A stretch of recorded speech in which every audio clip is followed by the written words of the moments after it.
Le contrat de freelance ou contrat freelance est beaucoup utilisé par les entrepreneurs parce qu'il évite un certain type de contraintes.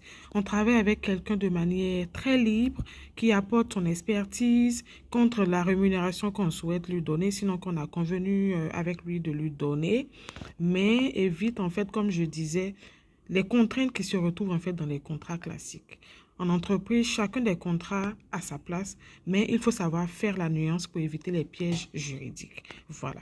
Dans le contrat classique, comme dans le contrat freelance, on va se retrouver avec une tâche à accomplir, donc un travail à faire.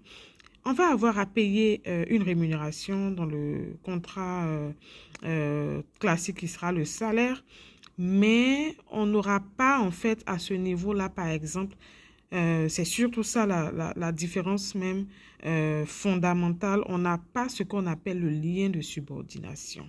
Voilà. On n'a pas le lien de subordination, c'est-à-dire la personne ne sera pas en fait appelée dans un contrat freelance à respecter un certain type de règles qui concernent votre organisation interne, votre règlement intérieur, comme les heures de travail, venir sur place, rester sur place, etc. Il pourra travailler de chez lui. Il pourra, voilà, en tout cas, faire tout ce qu'il y a, travailler comme il veut, mais de toute façon, le plus important, sinon, ce que vous attendrez en fait de lui, ça sera la tâche qu'il a à accomplir, voilà. Et donc, à ce niveau-là, le plus dur, c'est qu'il faut retenir, c'est que vous devez tout faire pour avoir les clauses qu'il faut, les clauses justes. Voilà. Il ne faut pas faire un contrat freelance en étant en fait, en réalité, en train de réaliser un contrat de travail classique. Non. Il faut avoir les clauses qu'il faut dans le contrat freelance. Voilà.